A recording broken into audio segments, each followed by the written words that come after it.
Well, Abby is a 1 in a million kind of student that you don't have every day. And having taught for 40 years, I can say that she is one of the most exemplary students that I have had the opportunity to be a part of.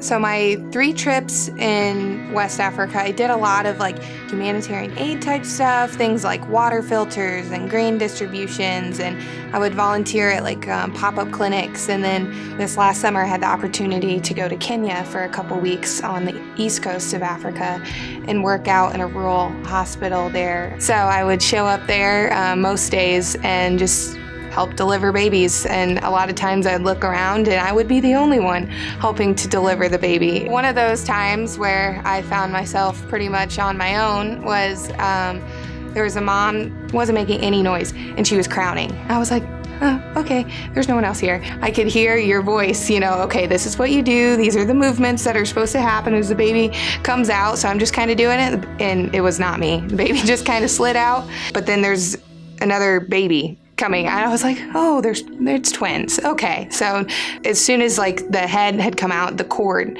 was wrapped around this baby's neck, and I was like, oh boy. So at that point, I was really out of my depth, but I just said a prayer and just kept going with it. And I kind of grabbed that cord and ripped it around his neck, or untangled him. Babies are so resilient, and he started to pink up and took a big wail after a little while. In so many ways, Abby testifies to the power of supporting a mom through the birth experience and knowing that you're going to do everything that you can, and after it's done, then you cry, and then you weep at what could have happened and what you wish you could have done more of.